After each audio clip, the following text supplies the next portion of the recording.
In this scenario, so we are going to cover the Bitbucket. So Bitbucket. So now why do we use Bitbucket? Like what is the use of that?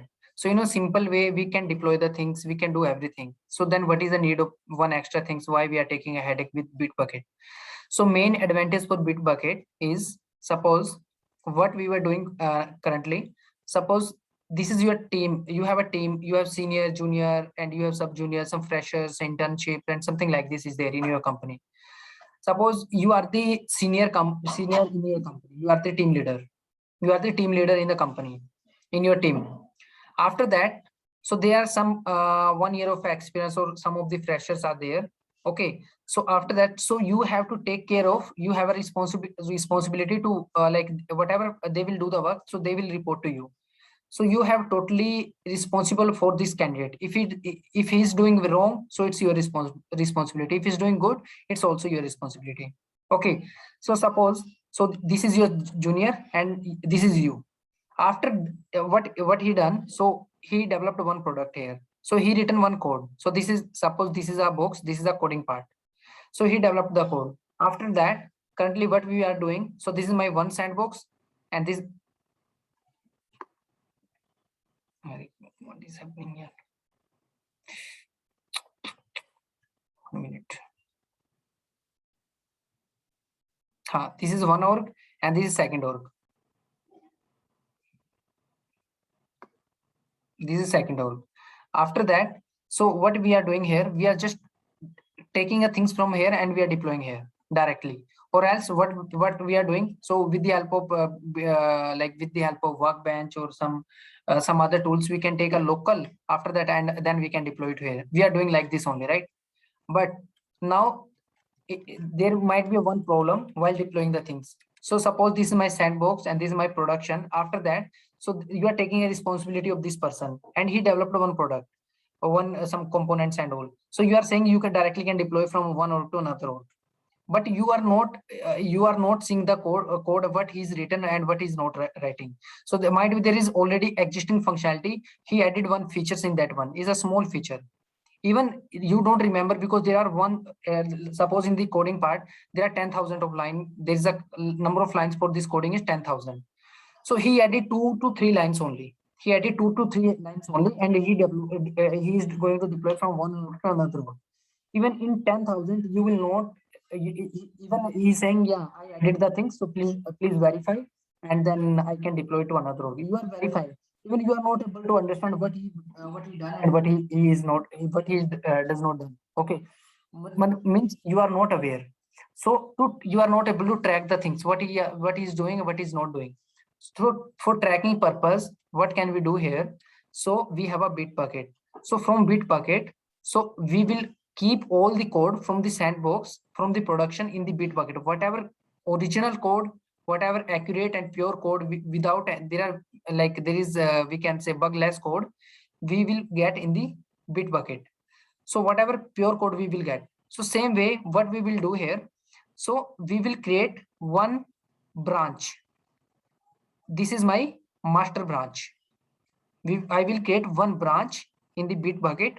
After in the bottom of this master branch, so I can create one custom branch. That is my new branch. Suppose this is my custom branch is XYZ. My custom branch is XYZ. My main code, where my main code is existing, whatever the pure code or accurate code, like all that code is existing in a master branch only. So forget about this. Okay, everything, like whatever, like there is no bug and there is no issue, so accurate code is in the master branch. I'm taking a copy of new branch. So this is a replica of the branch. It's a new branch. You can say this is a production, and this is like a sandbox. It's a replica of this branch. So after creating this branch, from this branch, we can say we are cutting the branch, or we are creating the branch, something like this we can say in a technical word. So I'm cutting the branch from this branch. It means I'm taking a copy of this branch. I'm taking a clone of this branch. After that, you can see, understand. So whatever code I had in the production or in the sandbox, that code is also existing in this master branch. This code is already also existing in this master branch.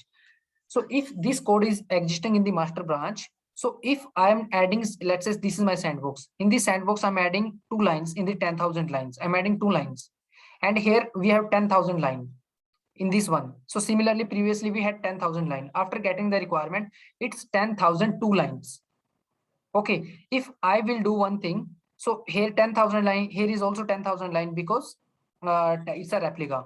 So here 10,002 lines. After that, I will send this code to in this custom branch. I will send this code to custom branch.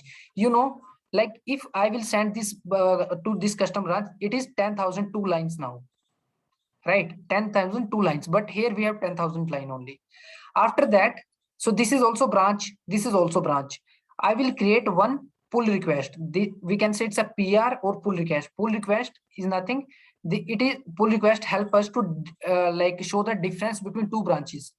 It will say previously we were both were same. Now we both have different. So we can differentiate between both of the branches.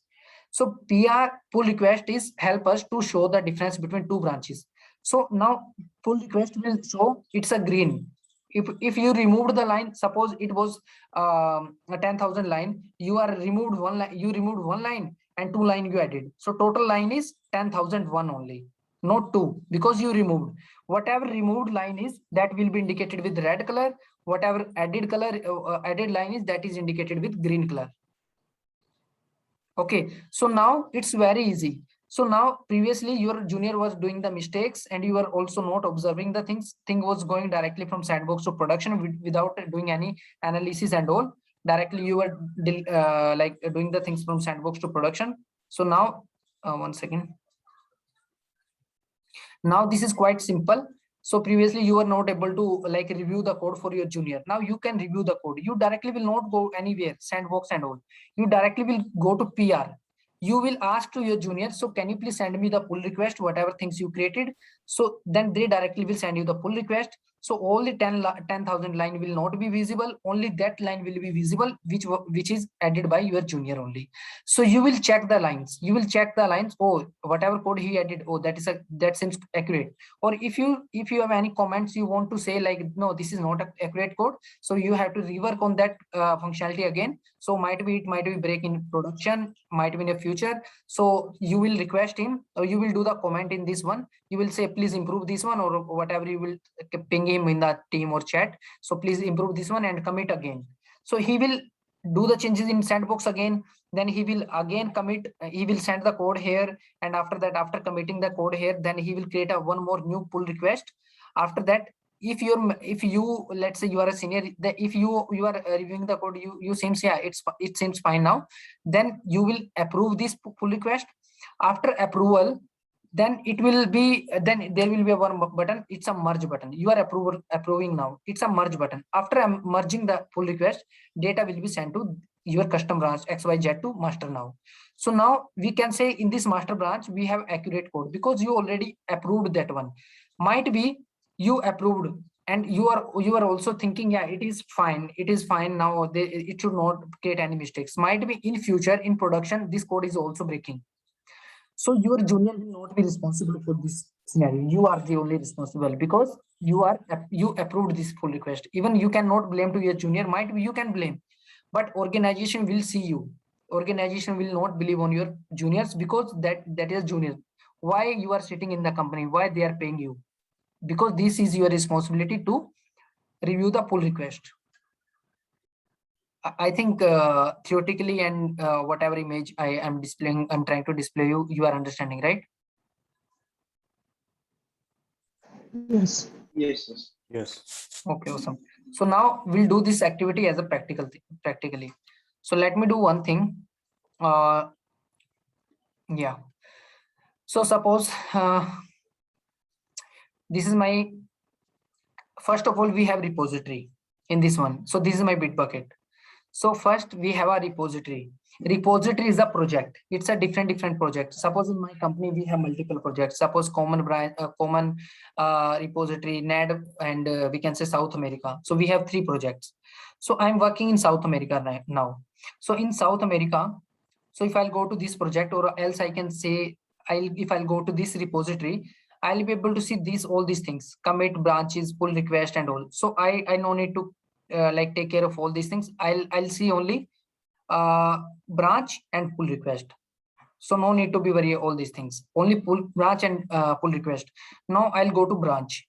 So I will have multiple branches here, master branch and all. You can say this is my master branch. So this is my main branch. We can say it's like a production, the pure like bug free code I can find in this branch only. Okay, after that I can take a clone of any branch. Might be I'm saying I need to clone of 6.4. Might be I'm considering this one is a pure branch. I don't want to commit anything directly in this one. I want to first commit, I want to check the, so this is also a clone of this branch. The master branch, this is a clone of master branch. After taking a clone, I want to take a clone of this branch again, reclone I can say. So I'm creating a branch now. I want to cut a branch from any other branch. If I'm choosing the master, if I'm giving a name, I'm creating it, it will be take a clone of this one and everything will be sent from this to this. So now I'm saying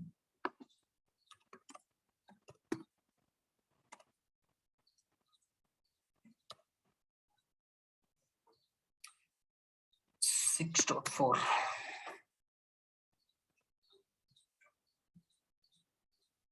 Okay, so I'm saying custom branch. You can give any name, not an issue. There is no API problem and all. So because I want to make sure that after that, if I want to delete something, that's why I'm giving today's date. Might be there are lots of branch, so it should be very unique. So I created this branch now. So whatever components, whatever things I had in the master branch, so everything will be cloned from there and I can get here. So now let me show you the component. I'm saying the component again and again. So what does it mean by component? So I can go to view source. After that, I have the source. In the source, so you can see there are multiple things. There are multiple things. It's a component, classes. Suppose in the classes, this is Apex classes. I'm going to this class. So you can see the code and all, everything will be visible here.